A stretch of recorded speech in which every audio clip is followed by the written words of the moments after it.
আসসালামু আলাইকুম ভিউয়ার্স, আশা করি ভালো আছেন আপনারা। চলে আসলাম আবার আপনাদের প্রিয় চ্যানেল EzBz লাইভ কিচেন থেকে। আজকে আপনাদের করে দেখাবো কিমা আলুর চপ। এই রেসিপিটি করতে যে যে ইনগ্রিডিয়েন্টগুলো রাখছে বা মূল রেসিপিতে যাওয়ার আগে যারা আমাদের চ্যানেলটি এখনো সাবস্ক্রাইব করেনি প্লিজ সাবস্ক্রাইব করতে ভুলবেন না। লাইক, শেয়ার এবং কমেন্ট দিয়ে আপনাদের মতামত জানাবেন এবং আপনাদের মতামতে আমাদের অনুপ্রাণিত করে নতুন রেসিপি দেওয়ার জন্য। পাশে থাকা বেল আইকনটিতে ক্লিক করবেন যেন আমাদের নতুন রেসিপিগুলো আপনাদের কাছে পৌঁছে যায়। তো চলে যাওয়া যাক মূল ইনগ্রিডিয়েন্ট এবং রেসিপিতে।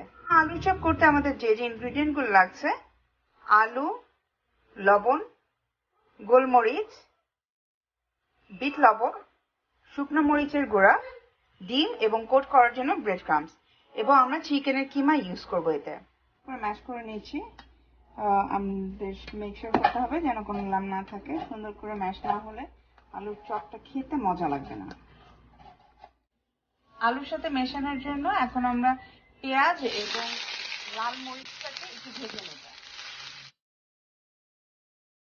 দেখতে পাচ্ছেন পেঁয়াজটা সুন্দর করে লাল লাল করে ভাজা হয়ে গিয়েছে। এখন আমরা এটা আর আলুর মধ্যে দিয়ে সুন্দর করে আলুটাকে মাখিয়ে নিব। আমরা এখন এটাতে স্বাদ মতো একটু বিট লবণ দিয়ে নিচ্ছি। বিট লবণটা আপনারা আপনাদের মতো করে দিয়ে নেবেন, কম বেশি হতে পারে। যারা কম খান কম দিবেন, বা বেশি খেলে বা লাগিয়ে next depend on your test. সুন্দর করে মাখাবো। আমরা এখন চপটার মধ্যে আলুর মধ্যে পুর ভরে নিব পরিমাণ মতো, অনেক বেশিও না অনেক কমও না।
তৈরি হয়ে গেল আমাদের কিমা দিয়ে আলুর চপ।